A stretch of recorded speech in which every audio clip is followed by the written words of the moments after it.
Good evening. Thanks for tuning in and joining me for this Return to Learn community forum. The original broadcast went about 10 or 15 minutes long, and so I'm recording this session in hopes to condense that down, and so for later viewing, it's a shortened version. So I'll stick to my script and try not to deviate as much as I did during the original session.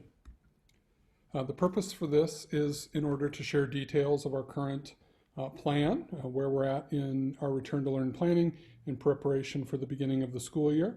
We shared out our original published Return to Learn plan on June 26th, and a lot has happened since then, and so taking an opportunity to update where we're at in that process. There's been some changes in relation to Governor Reynolds' proclamations and guidance from the Department of Education, and so it's important to share out the most current information from our Return to Learn plan. Also, we want to take some time this evening to answer the most frequently asked questions. Last Friday, July 24th, we sent out a reopening schools survey and appreciate the folks that took the time to respond to that survey and to submit questions specifically for tonight's community forum. So we'll present information and then we'll get into the most frequently asked questions and some details related to those questions. In our survey that's been open since last Friday, last night as I was finishing up this slides for this presentation and getting ready to go to bed about midnight last night, we were at 285 unique respondents to our survey, and those 285 respondents had submitted, of those 285 respondents, 124 of them had submitted questions, and as looking at those questions, there were over 400, well over 400 unique questions about Return to Learn planning and what the school year will look like in Decorah Community School District. And so obviously in the time that we have in this video, it's not going to be permissible to answer every single unique question. And so organize those questions into most frequently asked questions and topics, and we'll hit those most frequently asked questions tonight. It's also important to point out that a lot of questions were unique questions, the parents obviously thinking about the building that their child or children specifically attend, and so thinking about the big picture of how we address those questions. There won't be building necessarily specific detail or classroom specific detail, but that will be coming, and we'll keep the questions that you've submitted, and as our principals and our teachers return to work in the next few weeks into August, we'll have these questions to refer back to so that we know those most urgent questions that parents have, and our staff at each building will make sure that we're sharing out relevant information that addresses those most frequently asked questions at that building level as well. 113 individuals also submitted comments and appreciate people's feedback. People obviously have a varying view of our plans, and so we value people's feedback. We ask questions because we want to learn and we want to know, and so whether people are submitting comments that say that they're supportive of our plan and appreciate the plan as it is stated, or if they're saying they disagree and see things differently than our plan. We think it's important to acknowledge and understand where our community, where our community's views are, and to understand and how we can address those concerns and move forward. In our current reality right now, I think we all are very, very aware that there's broad spectrums of opinions and views and beliefs related to the current reality in our country, in our community. And so we see that in the comments and the feedback that we receive regarding our plans. Those beliefs exist on continuums, and obviously when we receive questions and feedback, in some minds, we see folks that are very much supportive and believe that we're making the right decision, and that as superintendent, I'm making the right decision in relation to how we're approaching COVID and the actions that we're taking as a district. At the opposite end of that continuum, we see people who strongly disagree with choices that we've made and actions that we're taking as a district. And so some people may say, gosh, Mr. Lane, he's making the right choice. Man, I really agree. Mr. Lane, the district are making a poor choice. I disagree strongly, and we understand that. We also see very wide variety in how people feel about the safety of returning to school. People who think it's an incredibly bad idea in Iowa to bring students back into learning environments, and people that are on the opposite end of that spectrum and say we need to get students in right now. The risk is not there, and students need to be back in school. And so the reality is that as we move forward into the school year, while people have varying opinions and beliefs, there are 275 adults who are employees of Decorah Community School District that are going to live bringing our plans to action and serving students this school year. And so as we plan for this school year, it's with our students' well-being and safety in mind, and with our staff's well-being and safety in mind, that we bring these plans to our school board, and that we suggest these ways of approaching our work. And so while we respect opinions and while we respect people's views, ultimately as superintendent, it's me thinking about our students and me thinking about our 275 staff that are going to show up to work every day and do their very best to serve our students well and to sustain the ability to serve students well. So my first priority and our school board's first priority is that safety and well-being of students, and then taking actions that empower our staff to be able to serve our students well. I want to talk a little bit about our learning service models. 3 of these 4 learning models that you see on the slide are models that were described way back in June when we first sent you our Return to Learn plan.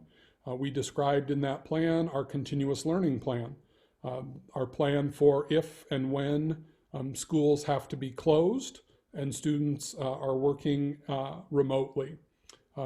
It would also be how we would go about fostering supports for students if in that hybrid model when they're not in the building. And so our continuous learning model is similar to what we did at the end of the school year last year, where all students were off-site and we used the Canvas learning management system to support learning. In our hybrid learning plan, students are spending time on-site and then other time working remotely. And then we also obviously, even when we are on site for learning this school year, we know that the COVID-19 pandemic is going to create conditions that make it unlike any school year that we've ever had. And so in our on-site delivery model, we know we have to put in place mitigation strategies, we have to practice physical distancing, we have to practice face covering, the wearing of face coverings. And so those 3 models were all described in our plan that was sent out a little over a month ago. Since that time, the governor had a proclamation that was issued in mid-July. There's been new guidance related to Senate File 2310. And Senate File 2310 and the most recent guidance from the Department of Ed has caused us to work to bring to fruition an online learning family choice option. We're in the development process of this. Many people have asked about this option, and so we're working to bring that to fruition in the coming days and weeks as we prepare to welcome students to the school year. And so I want to talk a little bit more about this newly developed option that hasn't been communicated out until tonight. In our Family Choice online learning option, what we're intending to provide is for families that have students or household members who have serious health conditions that make attending school a high-risk venture, or for families that have serious concerns related to being involved in on-site learning. This is an option for a fully remote online learning format.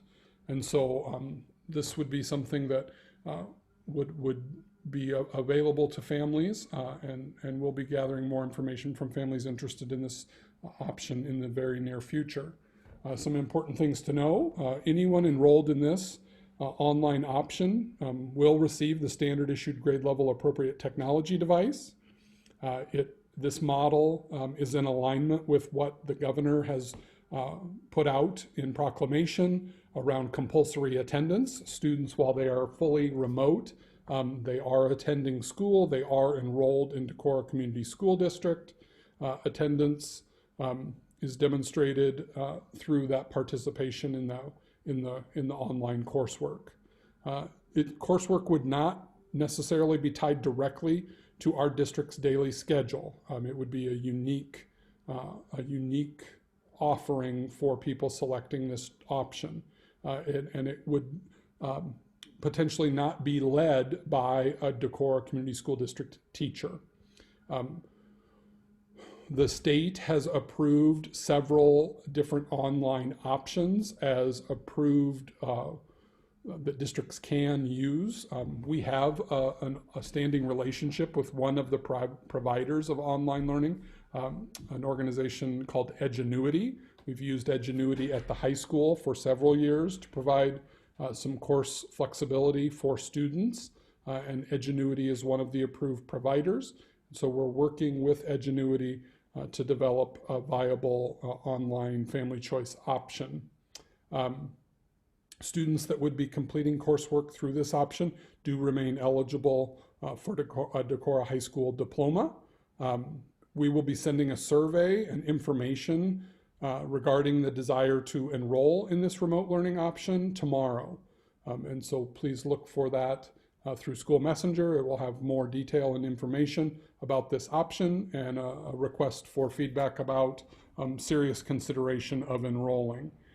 If this is an option, there is cost, obviously, to this option, and so we've worked over the last few weeks to understand the cost and the financial ramifications of providing this opportunity. And so it's critical that if people do say this is the option that they prefer at this time, that we ask that they know they're committing to at least the full first semester of being in the family choice online learning. If conditions would change and people at semester would change their mind and want to be back enrolled in on-site learning or the hybrid model that would put them in part of the time in school, we would allow that flexibility at the semester time.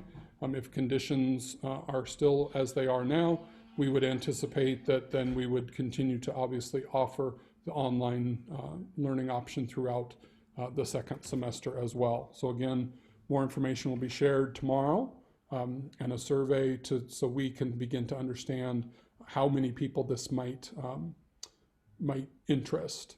That's really critical for us because we're working with our Keystone AEA partners, and if we partner together with our neighboring districts, we have the potential to get to a discounted price in relation to just a volume of students. We know we won't hit that mark with just Decorah, but through our partnership with Keystone AEA, we can purchase some licenses for this program in bulk as partners with our district neighbors.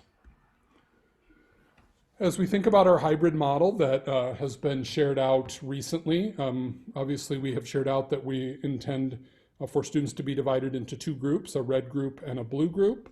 At the pre-K through 8th grade level, we would just divide grade levels in half, with certain students attending in red group and then the other half of the students attending in blue group. At the high school level, the red group would include freshmen and sophomores, and the blue group would include juniors and seniors. The reason that we are approaching the division of students differently at the high school level is because we want to be able to offer our full menu of course offerings. When we looked at dividing grade levels in half at the high school level, and we looked at the courses requested by students, it was very difficult to divide students grade levels by into half, and have the capacity to offer all the courses that our students want to be able to take, by dividing and having freshmen and sophomores come together, and then juniors and seniors come on the opposite days. We are able to maintain our full schedule and all the courses that we know our families and our students hope for and expect of us. There are unique circumstances that may have us ask certain students to attend on a daily basis. Many of those circumstances would be related to special education. Students' IEPs dictate much of the service they receive, and so students that have individual education plans, there may be circumstances where we ask those students to attend on a daily basis in our hybrid model. We also have dual credit courses at our high school that are through partnership with NICC, and in certain cases, again, there may be needs for students to attend on a daily basis in certain courses. And so we will follow up with families, the principals and teachers as the school year approaches. We'll share information and details with impacted families and have those discussions on a family by family basis. Our intention is to deploy our hybrid model from Monday, August 24th through Friday, September 25th. Our hope is that we are in a position on Monday, September 28th to move to full on-site learning, and that we can provide those all day, full day, everyday learning opportunities. But our community situation, our in-district conditions, what we've learned about our ability to meet the needs of students and to practice all the mitigation strategies that we need to have in place will help us make an informed decision about moving to full on-site learning. Group assignments for blue and red groups will be released next week. When you receive those assignments, we would appreciate if you would, if you are interested in making a request for a change of assignment due to a family situation, maybe a parent work schedule, something you see in your family situation that the group, a certain group, red group or blue group, suits your needs best. Please send a reason or send an email to your building principal with your rationale for why you're requesting the change, and changes will be made to the extent possible. We'll do our best to meet those requests, and our principals and our staff, we're working together to build those balanced lists and to meet those needs and to build purposeful groups. And if there is a change, please send that email to your building principal. Also, we know that for success in our hybrid model, students need to have their technology device. And so our intention is to get devices handed out to students prior to the first day of school. We want them to have access to that as soon as possible. And so buildings will be determining distribution processes that suit their needs as a building. And so you can look for information from your child's building principal, from each building, to describe how they will distribute devices and how we will get grade level specific information out and to you in the near future. Obviously, one of the most frequently asked questions that came across in our survey and I receive calls or emails about is, why this recommendation? Why are we moving forward with this? Why can't we do what we've heard other districts are doing, or my child's been going to daycare for several weeks, and why can't the school have everybody on site? And I think it's important to think about how our district is a unique organization. When you look at a 15 to 18 county area in our region of Northeast Iowa, there is really no other place where 2,000 people come together for a sustained congregation of people on a daily basis.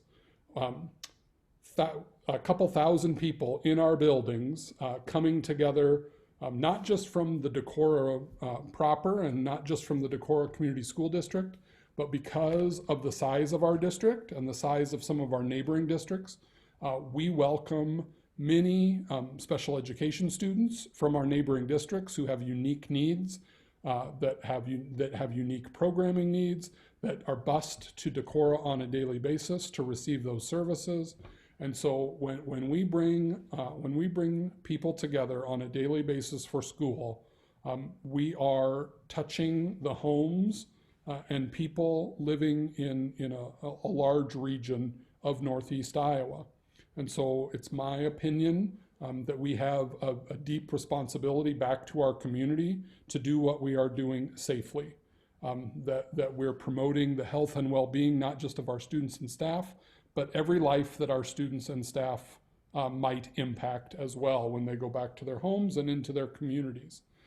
And ultimately, it really is about long-term sustained success.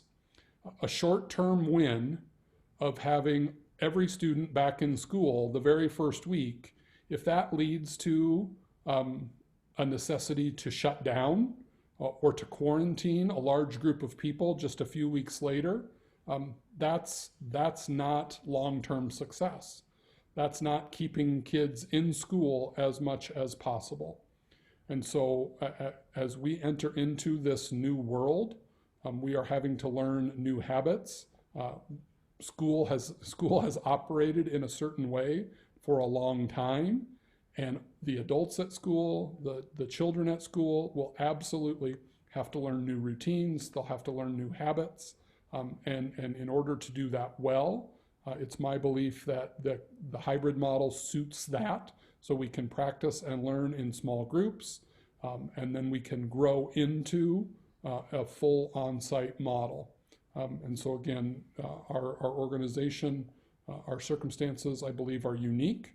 And so our approach might be unique from what other school districts or other entities around us do.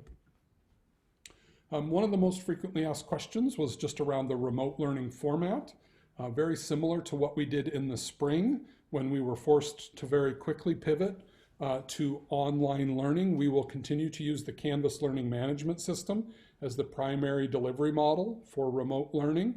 We've learned a great deal from that experience. We know that at that time, we had two options as a district that were provided to us by the state. We could have voluntary learning opportunities, or we could provide required learning services, and that was a choice.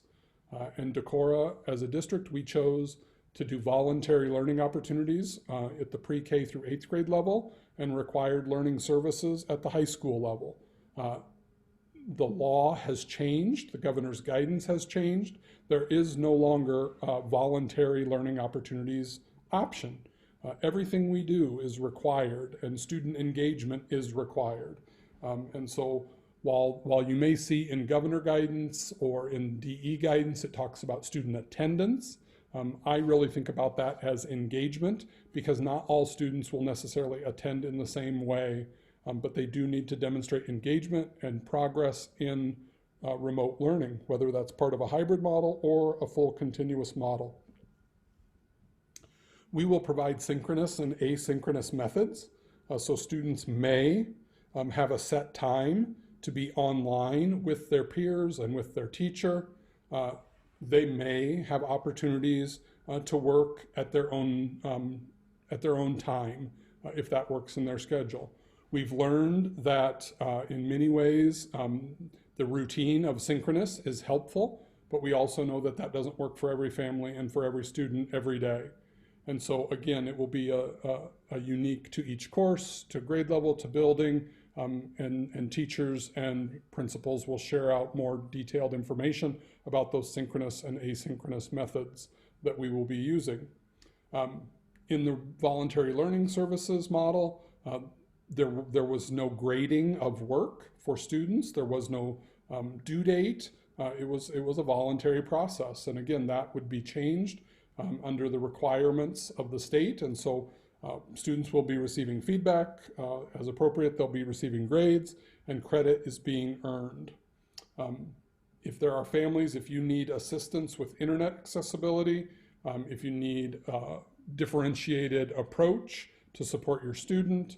You need to make sure that you're in communication with your building principal so that they can understand family needs and can help the pathway forward with that. Again, obviously differentiated approach across our buildings. So there will be specific building and grade level information that as we approach the beginning of the school year will be shared out with families from each building. Another frequently asked question in the survey was around face coverings. We will be recommending to our school board that we require face coverings upon students boarding a school bus or entering a school building each day when practicing 6 feet of physical distancing is impossible or impractical. I've received a number of questions about, are we expecting students to wear masks for 5 to 8 hours a day? And our answer to that is no. We are expecting students to wear a face covering when practicing 6 feet of physical distancing is impossible or impractical. We will build in opportunities for students to not have to have their face covering on. We'll strive to maximize the use of outdoor learning opportunities where students can be outside in the fresh air, they can space out and be able to take that mask off. Students and staff will be allowed to remove the face covering when those distancing practices are practicable and when they're following them. Obviously, when we need to eat breakfast, when we need to eat lunch, face coverings will be removed. We're grateful that the Iowa Department of Education is making available developmentally appropriate teaching resources for health and safety practices. And so all of our teachers, our nurses, our health and safety committee, we know that we need to teach new practices. And so the Department of Ed for all Iowa school districts has made a number of lesson plans and teaching tools available, and we will access and use those resources as we teach ourselves and teach our students about the practices we're going to put in place. Families should provide a preferred and appropriate face covering for children. I know in my own family, I have three children, and they don't all prefer the exact same mask. And so I encourage you as parents to communicate with your children, find out what suits them best, what they prefer for fit and for feel, and find that appropriate face covering that works with them. We will ask that families be responsible for appropriate cleaning. We are working with our nurses and our teachers to develop appropriate storage of masks. I know with my own child, who will be a 5th grader, we will have multiple masks, and we'll send a fresh mask on a daily basis when he goes to school. We know kids forget things. And so the district will have additional cloth face coverings or disposable masks available on buses and in buildings. So if there's, if something's forgotten, that we can have an alternative for that day. We will deploy standard developmentally appropriate teaching, reteaching, reinforcement, and consequences related to the mask requirement. I know some people see this as a unique topic. I see it as just another thing that adults at school are asking students to do. Schools are built on the premise that students come, they learn expectations, they learn routines and procedures, and we use those routines and procedures to maximize learning. And so as we teach mask wearing and face covering, the use of face coverings, just the standard approaches we use to teach, to reteach, to reinforce, and to support students in understanding why we're asking them to do what we're doing, just like we do with any other safety measure. We will use those same tools. Obviously, breakfast and lunch is a big part of a daily routine at school, and we know that we're going to have to adjust our service methods. Probably most drastically, service methods will be changed at the high school level just because of the high variation and choice that high school students have. And there's a lot of, in the past, there's been self-service options, and obviously that needs to change. And so we have excellent folks working in our nutrition services department, and they will be working to deploy safety measures that ensure that students are getting the great meals that we have always produced for kids. But obviously, just like restaurants have, we know we're going to have to adjust those service methods. We will use non-cafeteria spaces so we can have distanced seating. We will use outdoor spaces. We'll have before and after hand washing. And again, we'll teach routines, we'll teach procedures in a developmentally appropriate manner. Transportation is another area of our district services that obviously will look different than it has in the past. As I've stated earlier, we will require the use of face coverings when 6 feet of physical distancing is not practicable in our transportation routines. Other mitigation strategies that we'll use are assigned seating, strategies like first on and last off. We will not have students sit in the row behind the driver. Our drivers are essential to our functioning as a district, and so their safety and reducing their risk of exposure is critical to maintaining our transportation services.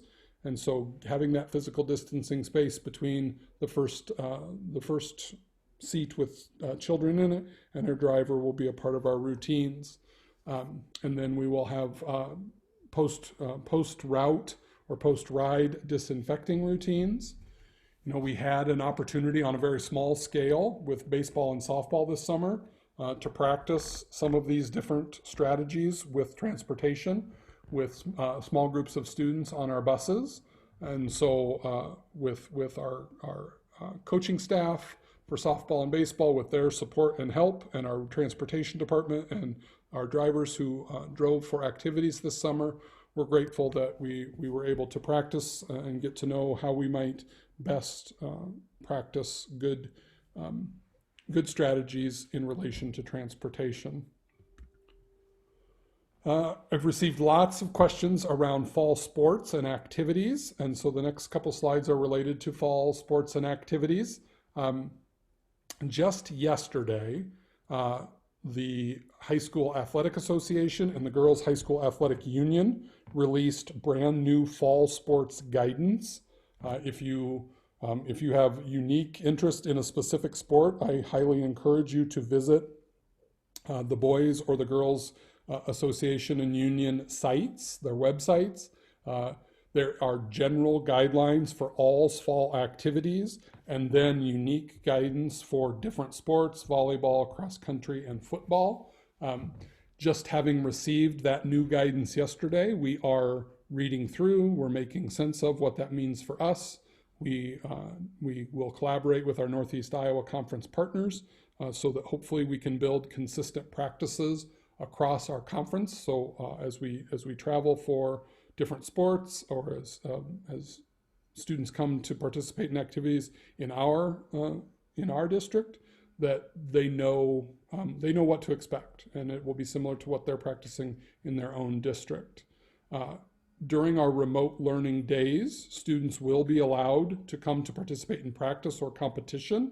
But if a student is unable to attend, they're unable, the family can arrange for transportation on a given day for a practice. There will be no penalization of a student who's on a remote learning day that is unable to attend a practice. Our activities directors, Adam Riley and Jake Nimrod, are working with coaches to develop communication out for families as sports activities approach and as we move forward, and so we'll share out specific information at that time. We know that another part that makes Decorah just a vital part of Decorah's community school district is our music programming. Students' engagement in band and chorus and orchestra are critical, highly valued parts of their school life.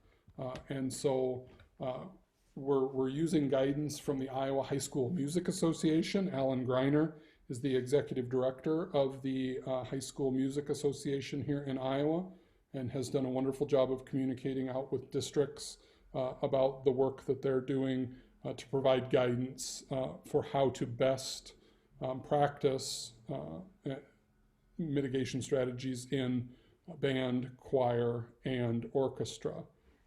We know that we're going to have to make changes. We have identified outdoor learning spaces. We will practice with student cohorting. We'll engage in physical distancing, and we'll build strategic group alignment in order to maximize the learning experience of students during music opportunities.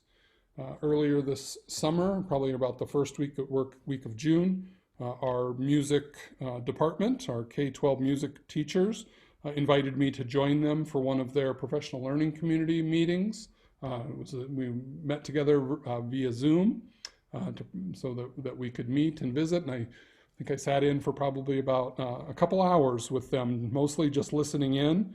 And what I enjoyed most that day was the way that they started the conversation with what's our mission and what's our vision, and then how do we bring that to life in these unique circumstances. And so as many of you know, our teachers are dedicated to our students, and it was a pleasure to be able to work with our music teachers to discuss how to bring these learning opportunities to our students in this unique time. Administrators and teachers, again, as our staff comes back to work in August and start to have time to plan for the first day of school, we'll be sharing more specific information. Special education is another area of frequently asked questions. We know that our hybrid approach, based on guidance from the Iowa Department of Education, that we have to take a differentiated approach based on students' individual education plans. When we stood up our continuous learning model very quickly in the spring, we worked closely with families, and I'm proud of the work that we did to meet the needs of students, but we know that in standing things up very quickly, not always were things ideal for meeting those needs. The state of Iowa, Annette Hyde is the Keystone AEA Director of Special Education, and Annette has worked closely with the 8 other special education directors across the state in developing guidance for all school districts. And there's a training that our teachers will be participating in the near future. And one of the changes that we know is coming, if you have ever engaged in work with a special education, the development of an IEP, you're familiar with the idea of the different pages of an IEP. And I think about things like the F page, where you can see a lot of information about a student's plan. Well, a page that will be an important page in the coming months is a page called the I page. And this will be a requirement of every IEP, that we have a specific description of hybrid and continuous learning plans within their individual education plan. And so principals, teachers, our facilitator of special education, here over the next several weeks and into the beginning of the school year, they will be working to contact families to address student-specific needs. Many questions just about general mitigation strategies that will be practiced, and I think this is one of those areas where not all buildings will practice the same or will prioritize the same practices, just because every learning situation is different. I'm sure many of you have read through the American Academy of Pediatrics guidance that was released about reopening schools, and I think that is a highly valuable resource. And within that, one of the things I liked the best was the way they differentiated by grade or by age bands of students, demonstrating the understanding that what might work for a mitigation strategy in an elementary school doesn't necessarily work at a high school. And so we'll take that same approach. We will differentiate our approach across our grade levels, and what will work at a second grade level isn't necessarily the same priority strategy at the high school. And so the first or the second bullet here is a good example of that. Student cohorting, or a group of students staying together all day, and then adult movement around to work with that group, is a much more viable strategy at the elementary level, because we can keep a grade level, or we can keep a group of students together in a much easier way than we can at a high school, where students have unique schedules and unique courses, and don't follow the same schedule as their grade level peers necessarily, one period to the next. At all buildings, we will have things like one-way traffic patterns and staggered student movement, but obviously this is one of those things that is a huge change for us. Students and staff they're used to freely moving about their building and their environment, and so that we know that this is going to be a challenge, that we'll have people that struggle to remember what these practices are. And again, that's part of why it's so important for us to practice, to teach, to make sure we're understanding exactly why we have these practices in place and how to follow them.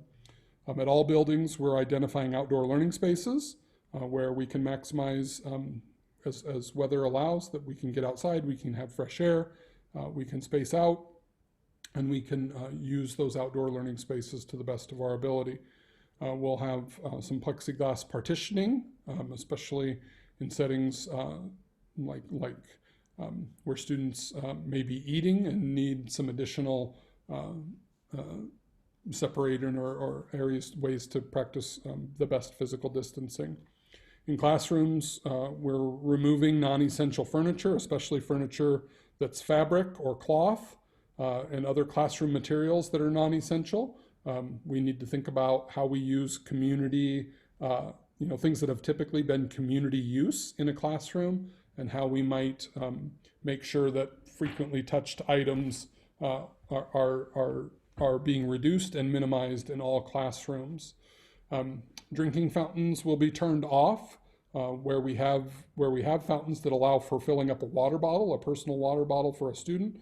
We will continue to use those, but just the community fountain, we're not going to have that be something that students have available.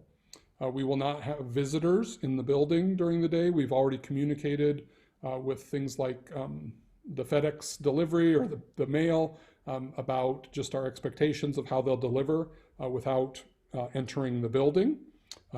If a student has a dentist appointment, for example, and a parent needs to pick a student up at 1 o'clock in the afternoon, we'll ask that parents use the buzzer, that they use the intercom to allow for the building secretary to identify who needs to be leaving for their appointment, and we'll escort students and allow them to go to the door. But it will only be our staff or other essential personnel, such as Keystone AEA staff, like a speech pathologist or a school psychologist that is assigned to our district and works with our students, that we'll be having in buildings. We'll be practicing disinfectant spraying and increased cleaning of high-touch surfaces. We're going to reduce, hopefully, the use of certain high-touch surfaces. An example I would give is as students are dismissed from a classroom, that the teacher takes the initiative to go open the door, to get the door open, and then students are dismissed and they leave, and they don't touch the door handle. Rather than students repeatedly touching that door handle, the door's been touched by one person, it's open, and then students are allowed to exit that room. We will have purchased a number of hand sanitizing stations. We'll have those strategically placed. And again, all of these strategies obviously need to be taught. They need to be practiced over time, and we need to reinforce the best practice that we can. Exposure, how exposure and how contact tracing will be handled has been another frequently asked question, or area of frequently asked questions. Senate File 2310, which I have mentioned a number of times, was legislation that was passed during the return of the legislature in June.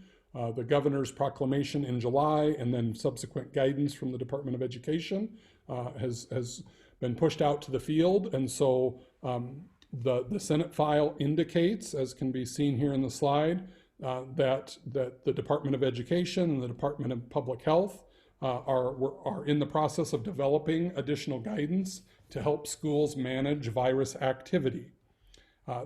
That guidance was released today. Perhaps you watched Governor Reynolds' press conference at 11 o'clock this morning. She touched on this guidance, and Dr. Padati talked about some of the kind of a high-level view of details of that guidance. At 1 o'clock this afternoon, the Department of Ed hosted a webinar so that school administrators could get even more detailed information. And we finally, at that time at 1, also went through those documents one at a time. Obviously, we just received those today, so we have not had a great opportunity to really digest the information, and most importantly, to collaborate with Winneshiek County Public Health around that new guidance. But we've had a great partnership with Winneshiek County Public Health, and so we will do so as soon as possible. Part of what is detailed in the guidance is the specific roles and actions that the school district holds a responsibility for, and then those responsibilities of public health.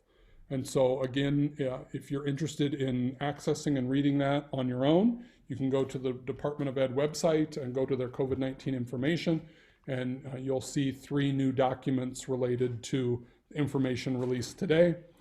As we have in the past, we will do our best to communicate out how we interpret and how we will use that guidance in forthcoming information.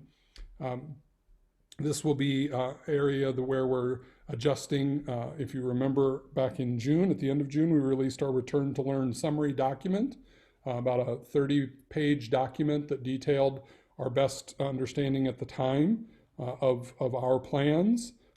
We're working right now to update that document based on, again, changes, Iowa Department of Public Education, the Iowa Department of Public Health, the Centers for Disease Control and Prevention. Many different entities have adjusted and changed guidance for schools over the last 6 weeks. And so we are working to adjust our summary document and intend to share that out again next week in the most recent version. Our next steps, obviously I talked earlier about the newly developed Family Choice Online Learning. And so we're going to be sharing information and an interest survey tomorrow through School Messenger. If you feel that either because of a student health issue or a household health issue, that a fully remote option is the best option, I would encourage you to read through what is shared tomorrow to consider if that is an option for you. We know that we have families that have done a couple different things. They've investigated homeschooling. They have applied for open enrollment to one of the 4 approved Iowa online schools, such as the Iowa Virtual Academy. And in both cases, homeschooling or through the enrollment in the Iowa Virtual Academy, what that means is that students are no longer affiliated with Decorah Community School District. And one of the ramifications of that for us is all school districts are driven in a funding formula through enrollment. And so we know that in order to keep our district healthy financially, it's important for us to keep our enrollment strong and steady. And so we absolutely support families making the decision that is the best for them, and understand that in this unique circumstance that people need to do that. But we want to provide this option that would allow families to stay connected, to stay enrolled in Decorah Community School District. We will be opening online e-registration. We are not doing a face-to-face registration for school this year. So we will be fully doing registration online. You will receive information on Monday with a link to go through the e-registration process. And so you can look for that information on Monday. As I mentioned just a slide ago, we are working to update our Return to Learn summary document so it's reflective of the most recent plans, and it's reflective of the most recent state and national guidance that has been released to the public. We will be sharing out red and blue group assignments, and as I mentioned earlier, if you need a change, please communicate that as soon as possible. We will do our very best to meet those requests, but we also need to strive to maintain a good balance of student assignment. And so getting that information, if there is a requested change to us in a timely fashion, is critical. Our teachers' first official day back is August 18th. And so we're looking forward to our pre-service days and being able to prepare for what we know will be a very, very unique school year. Activities departments, our building-specific device distribution, and then back-to-school communication, those as principals and teachers return, we know that those things will be being sent out and being communicated to families and parents. We know that we want to get devices into students' hands, and so device distribution will absolutely happen before August 24th, that first day, so students are ready to be fully engaged in the hybrid model on that very first day. In closing, recently, a few weeks ago now, the American Academy of Pediatrics, the National Education Association, the American Federation of Teachers, the American Association of School Administrators, worked together to distribute a shared letter, open letter to communities regarding return to school and a safe return to school this fall. I'm a member of the American Association of School Administrators, and many of our teachers are members of NEA through our local association and through the Iowa School Education Association, or excuse me, the Iowa State School Education Association, and so many of us as Decorah educators are a part of the groups that wrote this letter, and we embrace exactly this sentiment that was captured in the letter, that returning to school is key for the healthy development and well-being of our students, and that it's important that we do that in a safe and productive way. As I mentioned earlier, what is driving our decision making is long-term sustained success. It is not putting us in a position to serve students well if we have short-term wins. If we are in a position where we have to close a building or close a classroom or the district because of the need for quarantining, we're not meeting our goals of serving students well for the sustained entire school year. And so as we considered our planning, as we considered our best approach, always having that mind of what's in the long-term best interest of sustaining success through what we know will be a challenging year. It will be a school year unlike any year we've ever had, and so we know we need to approach it in a very unique way. Thank you very much for taking the time to participate and listen to this guidance. Please continue to watch for our communication that we push out. We very much appreciate the engagement and the way that families have stayed connected to school and stayed informed about the things that we're doing. And as always, I'm so thankful for your continued support of Decorah Schools. Thank you.